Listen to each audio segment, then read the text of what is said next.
Everyone, welcome to my channel Minsa commerce quest. और मैं हूं रईस अहमद और आज की इस वीडियो के अंदर मैं बैंक रिकॉन्सिलेशन स्टेटमेंट का फर्दर टॉपिक स्टार्ट करूंगा, जिसे हम लोग बोलते हैं बैलेंसेस। बैलेंसेस को लेकर बच्चे अक्सर कंफ्यूज होते हैं कि कैश बुक का बैलेंस कौन सा होता है, पासबुक का बैलेंस कौन सा होता है, और फेवरेबल भी कौन सा होता है, डेबिट कौन सा होता है, क्रेडिट कौन सा होता है, और favourable balance as per cash book. तो दे आर वेरी कंफ्यूजन। इसके अंदर काफी सारी चीजें कंफ्यूज करती हैं, खासकर बच्चों को लेकर। तो चलिए मैं आज की इस वीडियो के अंदर बहुत इजीली क्लियर कर दूंगा कि which type of balance is favourable and which is of unfavourable balance.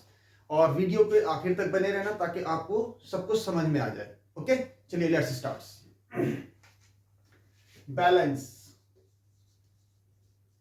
Balance किसे कहते हैं? बैलेंस का मतलब होता है बाकी बचा हुआ।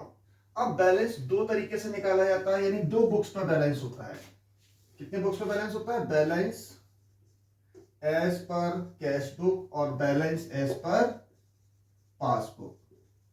बैलेंस कितनी बुक्स का होता है? दो बुक्स का। एक होता है balance as per cash book, दूसरा होता है बैलेंस एज पर पासबुक। अब कैश बुक का जो बैलेंस होता है वो कौन सा होता है और किस नाम से जाना जाता है? सिमिलरली पासबुक के भी कौन से बैलेंसेस होते हैं और किस नाम से जाने जाते हैं? Let's start. कैश बुक का जो बैलेंस होता है वो डेबिट बैलेंस, और दूसरा होता है आपके पास क्रेडिट बैलेंस। ओके बेटा, जो डेबिट बैलेंस है उसी को हम लोग बोलते हैं फेवरेबल बैलेंस। क्या बोलते हैं उसको बेटा? Favourable balance. और फेवरेबल बैलेंस को हम लोग बोलते हैं पॉजिटिव बैलेंस, यानी पॉजिटिव बैलेंस भी बोलते हैं, और इसको हम लोग प्लस वाले कॉलम में प्रेजेंट करते हैं, यानी शो करते हैं। क्रेडिट बैलेंस को हम लोग बोलते हैं अनफेवरेबल बैलेंस। अभी मैं इसको डिफाइन करूंगा। और अनफेवरेबल बैलेंस को हमेशा बोला जाता है नेगेटिव बैलेंस। Got it? पहले इसको समझा देता हूं, बाद में पासबुक का।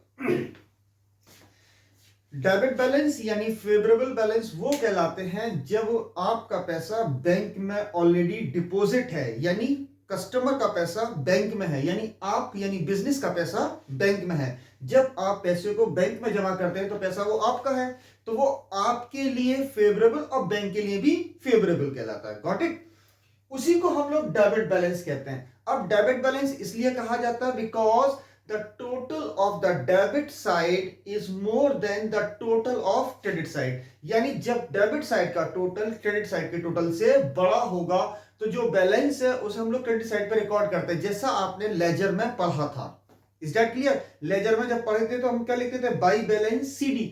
इसका मतलब होता है कि डेबिट साइड का टोटल है जो क्रेडिट साइड के टोटल से ज्यादा था, जो आपने क्रेडिट साइड पर रिकॉर्ड कर दिया टू मेक इट टैली। दोनों साइड को बराबर करने के लिए हम क्या करते हैं? बैलेंस निकालते हैं। तो जब डेबिट का टोटल ज्यादा होगा तो बैलेंस कहां रिकॉर्ड होता है? क्रेडिट साइड पर। इट मींस वो डेबिट बैलेंस है, यानी यहां डेबिट साइड जो थी वो एक्सीड यानी ज्यादा थी किससे? टोटल साइड से। Got it? इसका जस्ट अपोजिट होता है क्रेडिट बैलेंस। जब क्रेडिट साइड का टोटल ज्यादा होगा किससे? डेबिट साइड के टोटल से। तो इस केस में डेबिट का टोटल ज्यादा होता है, इस केस में क्रेडिट का टोटल ज्यादा होता है। जब डेबिट का टोटल ज्यादा होगा तो बैलेंस रिकॉर्ड होगा क्रेडिट साइड पर, और जब क्रेडिट का बैलेंस टोटल ज्यादा होगा तो बैलेंस रिकॉर्ड होगा डेबिट साइड पर, टू बैलेंस सीडी के नाम से। Got it? ठीक है। इसी और इसको हम लोग डेबिट बैलेंस को फेवरेबल बोलते हैं। अनफेवरेबल क्यों बोला जाता है अब मैं आपको बता दूं। कभी कभी क्या होता है कि हम ओवर विड्रॉ कर लेते हैं। ओवर विड्रॉ का मतलब होता है जैसे बैंक में आपके 10,000 रुपए जमा थे ऑलरेडी, तो वो आपके क्या कहलाएंगे? Favourable balance. लेकिन आपने किसी एक पार्टी को 10,000 से ज्यादा का चेक काटकर दे दिया। कितने का काटा? मोर देन 10,000 का check issued in favour of the third party, यानी क्रेडिटर को आपने दे दिया 10,000। अब वो क्रेडिटर आपके बैंक में गया और आपके बैंक से उसने पैसे निकाल लिए, लेकिन अब आपके पास तो बैंक में कितने पैसे थे? 10,000 रुपए, और चेक कितने का है? 11,000 का। तो इट मींस बैंक आपके बिहाफ पर या आपकी गुडविल पर या आपके पास्ट एक्सपीरियंस पर किसी भी चीज को देखते हुए बैंक ने क्या किया? आपके अकाउंट से 11,000 रुपए दे दिए। इसका मतलब है 10,000 थे, 11,000 कैसे पे कर दिए? तो उसने 1,000 रुपए आपके अकाउंट में ऑलरेडी माइनस कर दिया। जब आपके अकाउंट में कोई और पैसा आएगा वो अपने 1,000 रुपए काट लेगी। तो इन अदर वर्ड्स या सिंपल वर्ड्स में ये कह सकते हैं कि आपके ऊपर बैंक का 1,000 रुपए का कर्जा है जो आपके अकाउंट में नेगेटिविटी शो कर रहा है। Is that clear? तो उसे हम लोग क्या बोलेंगे? अनफेवरेबल, यानी हम बैंक के कर्जदार हैं। कितने से? 1,000 रुपए से। वो भी इसलिए हुए क्योंकि आपने ओवर विड्रॉ किया। समझ गए बेटा? तो जब आपने ओवर विड्रॉ कर लेंगे ओवर द बैलेंस, जब आपका बैलेंस ज्यादा कम था और आपने उससे ज्यादा पैसा निकलवा लिया या निकाल दिया, तो वो क्रेडिट बैलेंस कहलाएगा। और आपका पैसा बैंक में है तो क्या कहलाएगा? वो debit balance. Got it? Similarly cash book and passbook both are opposite to each other. ये दोनों आपस में जस्ट एक दूसरे के अपोजिट है। कैसे अपोजिट है? क्योंकि ये एज डेटर बनाई जाती है और ये एज क्रेडिटर बनाई जाती है। ये पासबुक बैंक के थ्रू बनाई जाती है। अच्छा, जिन लोगों ने मेरी लास्ट वीडियो नहीं देखी जिसमें मैंने कैशबुक और पासबुक के बारे में, ट्रीटमेंट के बारे में पढ़ाया था, वो पहले मेरी वीडियो देखें, उसके बाद ये सारी चीजें क्लियर हो जाएंगी। लेकिन वीडियो को हमेशा याद रखो, वीडियो को हमेशा लास्ट तक देखना चाहिए ताकि आपको कुछ सीखने को मिल सके। नेक्स्ट, अब पासबुक के भी दो बैलेंसेस होते हैं। यहां भी आपके पास डेबिट बैलेंस है, लेकिन यहां डेबिट बैलेंस को हमेशा अनफेवरेबल बैलेंस कहते हैं। क्या कहते हैं बेटा? और अनफेवरेबल बैलेंस को हमेशा क्या कहा जाता है? नेगेटिव बैलेंस, जो नेगेटिव कॉलम में शो किए जाते हैं, यानी माइनस वाले कॉलम में शो किए जाते हैं।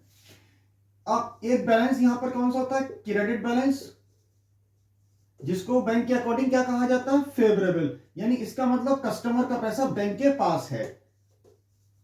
और ऐसे बैलेंस को हम हमेशा किस में शो करते हैं? पॉजिटिव बैलेंस के नाम से, यानी पॉजिटिव कॉलम में शो किया जाता है।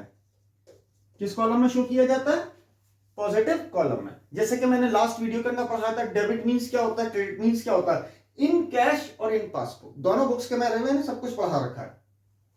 यहां तक क्लियर हो गया? तो फेवरेबल बैलेंस वो जब आपका पैसा बैंक में हो वो फेवरेबल है, और बैंक का पैसा आपके ऊपर है वो अनफेवरेबल है। कैश बुक का डेबिट बैलेंस फेवरेबल होगा तो पासबुक का क्रेडिट बैलेंस फेवरेबल होगा।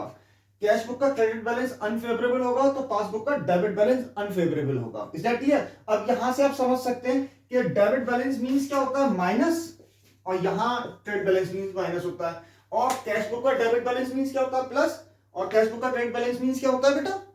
Plus. Got it? Is that clear? चलिए मैं इसके बाद एक नया टॉपिक शुरू करता हूं जो है आपके पास डिस्काउंटिंग। वो भी आपको अक्सर कंफ्यूज करता है।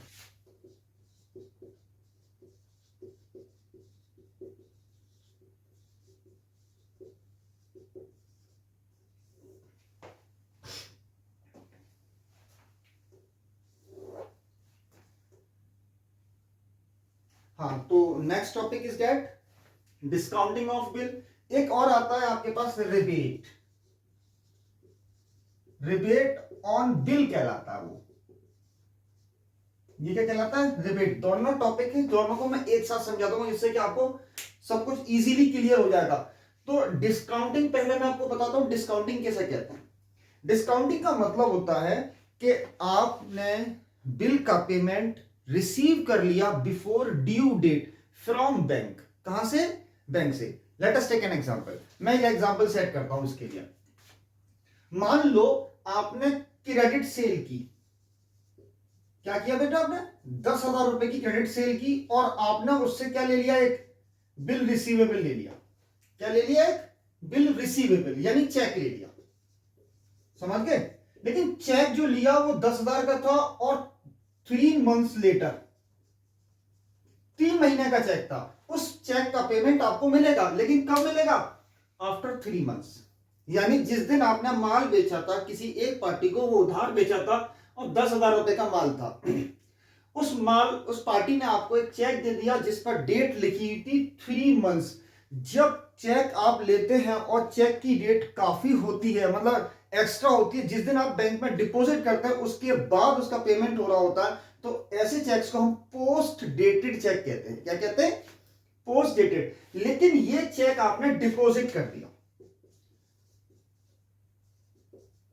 डिपॉजिटेड कर दिया बैंक में। अब बात आती है कि 10,000 का चेक 3 महीने की पोस्ट डेटेड है उसके पास और आपने डिपॉजिट कर दिया और बैंक वालों से कहा कि कि भाई इसका पैसा तुम हमें अभी दे दो, क्योंकि इस चेक का पेमेंट जो 3 महीने बाद मिलेगा वो आप ले लेना, लेकिन हमें फिलहाल जरूरत है तो हमें पैसा दे दिया जाए।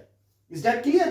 तो बैंक आपको उस वक्त पैसा दे देगी बिफोर 3 मंथ्स या 2 मंथ्स, या हो सकता है आपने 1 महीने बाद डिपॉजिट किया और 1 महीने बाद यानी 2 महीने पहले आपने पैसा ले लिया।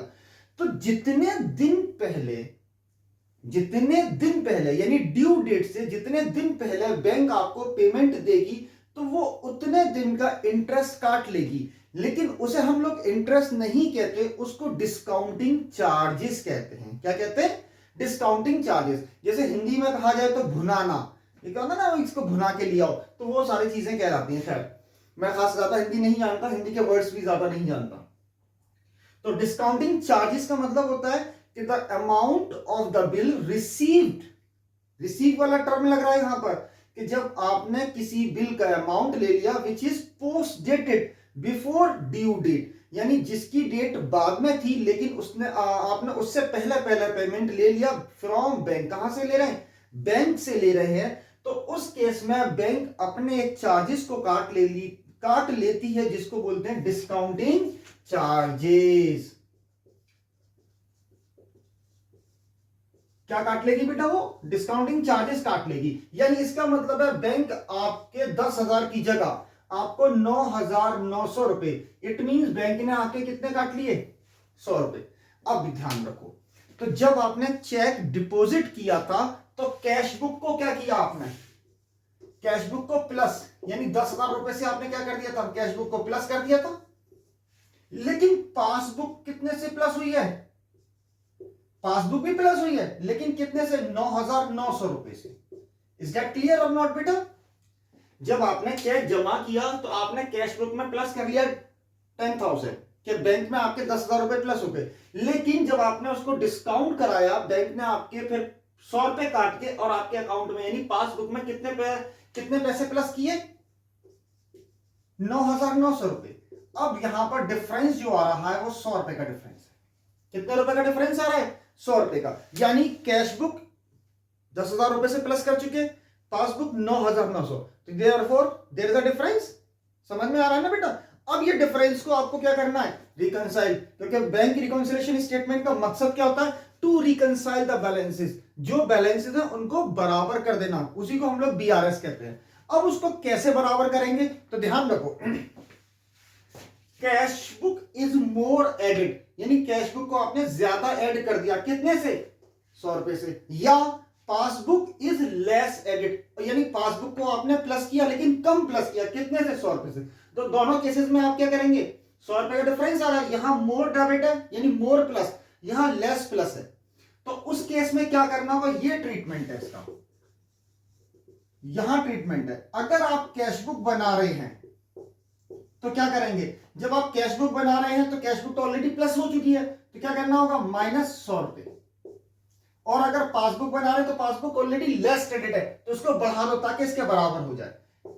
यानी हमारा जो मकसद है 10,000 को 9,900 बनाना, तो माइनस कर दो, और अगर 9,900 को 10,000 बनाना तो प्लस कर दो। समझ गए बेटा? Is that clear? तो डिस्काउंटिंग किसे कहते हैं? कि जब किसी बिल का पेमेंट आप बिफोर ड्यू डेट ले लेते हैं लेकिन बैंक के थ्रू, तो बैंक उस केस में अपने पैसे काट लेती है, जिसको वो डिस्काउंटिंग चार्जेस कहो या इंटरेस्ट कहो, तो जितना वो काटती है वो डिस्काउंटिंग चार्जेस कहलाते हैं, और बाकी आपके अकाउंट में ट्रांसफर यानी आपकी पासबुक में वो क्रेडिट कर देती है। जबकि आप कैश बुक में क्या कर चुके थे? डेबिट। कितना? 10,000 एज पर दिस एग्जाम्पल।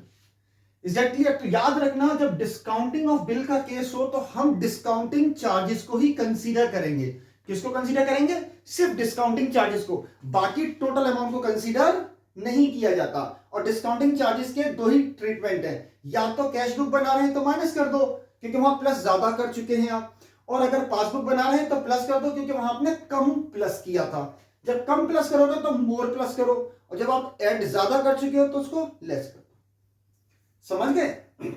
लेकिन याद रखना, ये हमेशा बिल रिसीवेबल पर लगता है, जिसका पेमेंट आप ले रहे हैं, जिसका रिसीव कर रहे हैं अमाउंट। बात आती है आप रिबेट की। रिबेट क्या है? रिबेट इसका जस्ट अपोजिट है।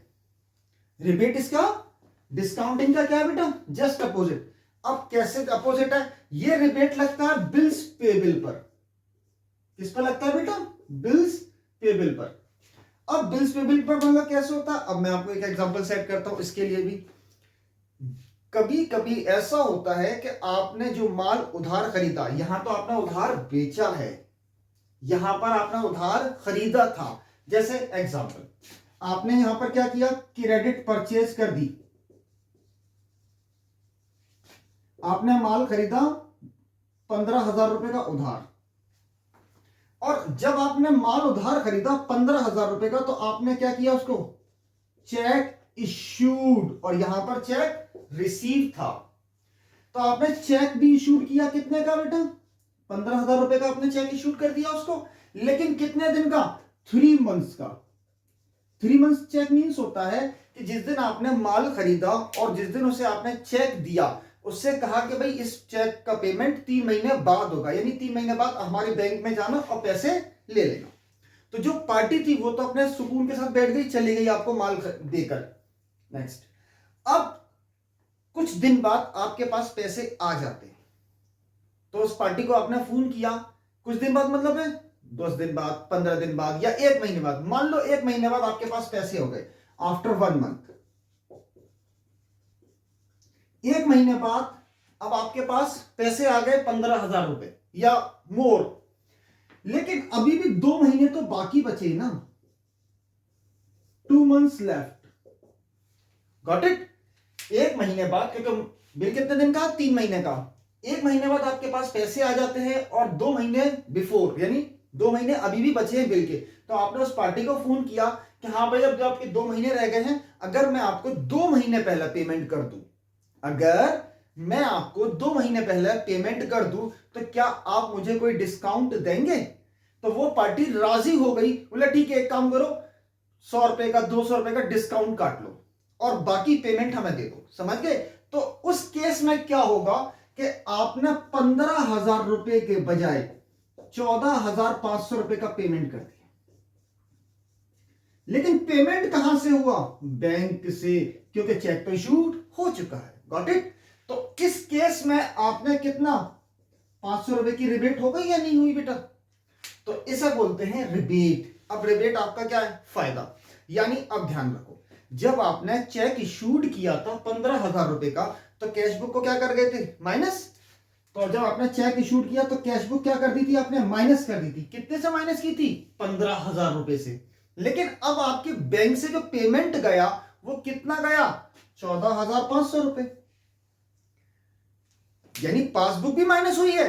तो देयरफॉर कैश बुक क्या हो चुकी है, माइनस 15,000 रुपए से, और पासबुक क्या हो चुकी है, ये भी माइनस हुई है, लेकिन 14,500 से। समझ गए।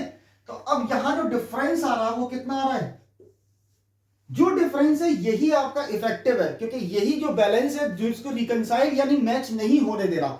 अब आप क्या करोगे, तो अब आप क्या करोगे, ट्रीटमेंट देखो उसका। ट्रीटमेंट क्या है, अगर आप कैश बुक बना रहे हैं या फिर पासबुक, अगर आप कैश बुक बना रहे हैं तो क्या करोगे आप, प्लस 500 रुपए। क्या करोगे आप, क्यों, क्योंकि कैश बुक को आप ज्यादा माइनस कर चुके हो। कैश बुक को माइनस तो किया, लेकिन आपने ज्यादा माइनस किया, और पासबुक माइनस कम हुई है। तो ये डिफरेंस है, ये जो डिफरेंस है ना, इसको रिकंसाइल करना है। या तो आप क्या पासबुक को माइनस कर दो, या कैश बुक को प्लस। तो मैंने कैश बुक को क्या कर दिया बेटा, प्लस। अगर कैश बुक बना रहे हैं तो कैश बुक को प्लस करेंगे, और अगर पासबुक को बना रहे हैं तो पासबुक माइनस। लेकिन दोनों केसेस में हमेशा रिबेट से करेंगे। किससे, रिबेट से। तो ध्यान रखो, फिर मैं आपको कह रहा हूं, तो डिस्काउंटिंग के केस में डिस्काउंटिंग चार्जेस को कंसीडर करते हैं, देखो कैश बुक से माइनस, और रिबेट के केस के अंदर रिबेट को कंसीडर करते हैं। जो आपकी रिबेट थी 500 रुपए की, तो याद रखो डिस्काउंटिंग कैश बुक में माइनस होगा और रिबेट कैश बुक में प्लस होगा। डिस्काउंटिंग पासबुक में प्लस होगा और रिबेट पासबुक में माइनस। तो मैंने क्या बोला था, ये दोनों जस्ट अपोजिट है। ये लगता है बिल रिसीवेबल पर और ये लगता है बिल्स पेबल पर। Is that clear. चलिए यहां मैं आज की क्लास यहीं ऑफ करता हूं, और उम्मीद करता हूं कि आपको ये चीज समझ में आ गई होगी और ये क्लियर भी हो गया होगा। Okay, thanks for watching me. And videos अगर अच्छी लगी हो तो मुझे कमेंट्स करके जरूर बताइएगा, क्योंकि मैं चाहता हूं कि मेरी हर वीडियो को आप कमेंट करें कि क्या है, कहां तक समझ में आया और कौन सा पॉइंट था जो आपको समझ में नहीं आ रहा या कौन सा पॉइंट था जो आपको बहुत अच्छा क्लियर हो गया। और मेरी वीडियोस को like share and subscribe my channel और वायरल करो यार। Okay, that's all.